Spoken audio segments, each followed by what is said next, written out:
Hello friends, welcome to my channel. दोस्तों, आपके comments से मैंने आपके लिए ये नन्ही चुलबुल के क्वेश्चन आंसर बनाया हूँ।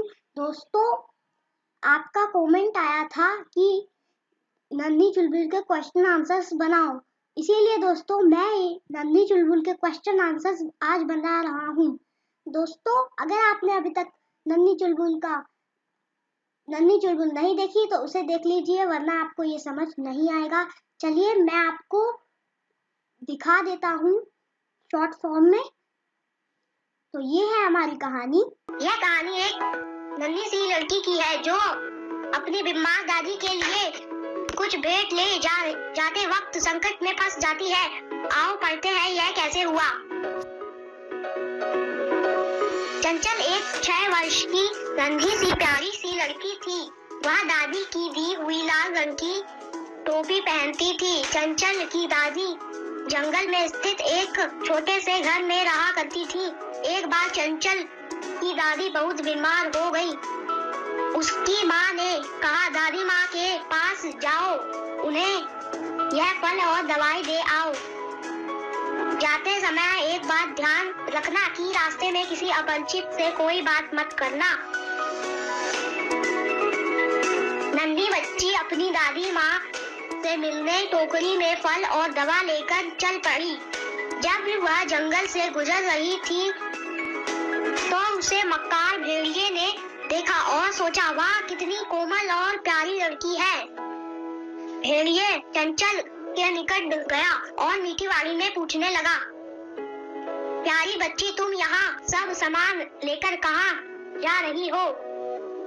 जब भेड़िए को यह बात पता चली कि वह अपनी दादी से मिलने जा रही है तो भेड़िए ने मन ही मन एक योजना बनाई। भेड़िए ने चंचल से कहा, देखो यहाँ कितने सुंदर और प्यारे फूल खिले हैं और चिड़िया कितनी मधुर गीत गा रही है। थोड़ी देर यहाँ मौज मस्ती करो, इतनी जल्दी भी क्या है, दादी माँ के पास ठहर कर चली जाना।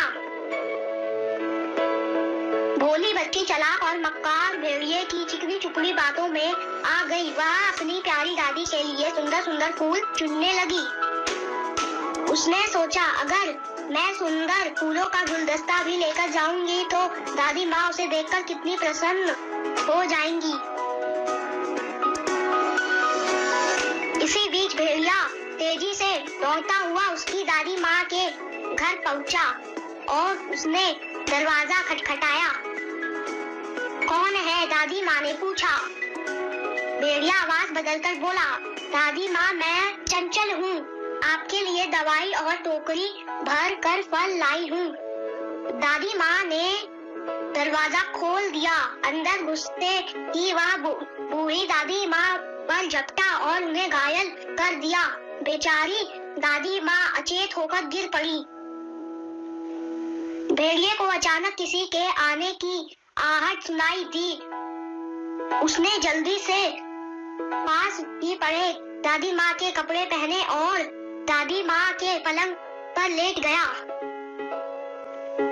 जब चंचल घर के पास पहुंची तो उसे दादी माँ के घर का दरवाजा अपने आप खुला देखकर हैरानी हुई। वह दादी माँ के पलंग के पास पहुंची। भेड़िए ने आवाज बदलकर कहा, बेटी तुम आ गई, आओ इधर मेरे पास आकर बैठो। जैसे ही वह पलंग के पास आई, भेड़िए फुर्ती से उठा और गुदवाते हुए चंचल पर झपटा। उसी समय एक शिकारी वहां से गुजर रहा था। उसे अचानक घर के अंदर से कुछ गुदवाने की आवाज सुनाई दी। शिकारी ने अंदर झांका और भेड़िए को देखकर भेड़िए पर निशाना साधा और उस दुष्ट भेड़िए को एक ही क्षण में मार गिराया।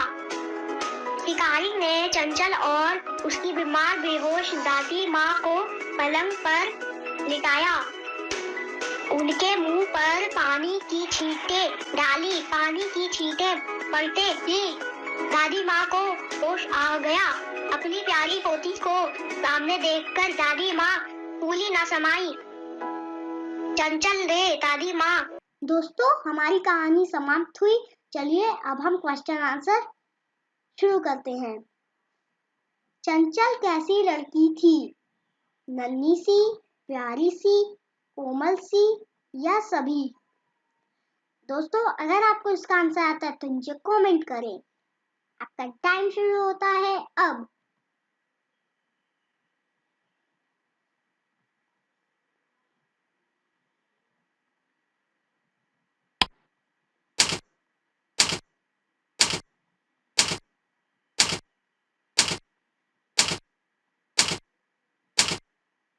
दोस्तों आपका टाइम समाप्त होता है और इसका आंसर है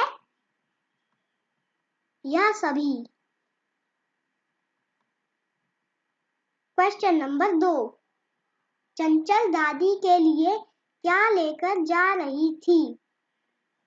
दोस्तों अगर आपको इन सभी के आंसर्स पता है तो नीचे कमेंट करें। आप इनमें से कितने के सही आंसर दे पाए वो भी नीचे कमेंट कर दें। चंचल दादी के लिए क्या लेकर जा रही थी? फल और दवाई, कपड़े और किताब, फल और फूल, फल और अचार।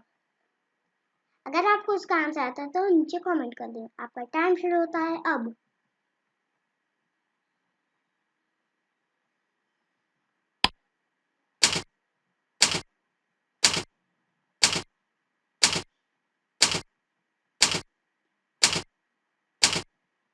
दोस्तों आपका टाइम समाप्त होता है और इसका आंसर है फल और दवाई। क्वेश्चन नंबर 3, किसको देखकर दादी फूली न समाई? शिकारी को, अपनी पोती चंचल को, भेड़िए को या इनमें से कोई नहीं? आपका टाइम शुरू होता है अब।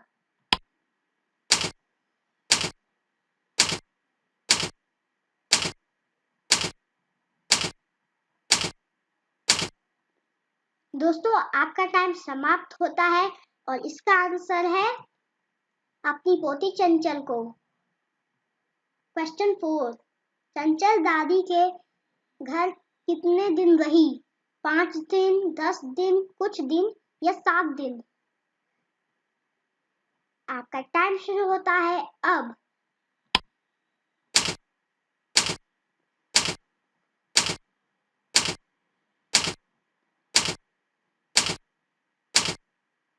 दोस्तों आपका टाइम समाप्त होता है और इसका आंसर है कुछ दिन। Thanks for watching this video. Bye bye.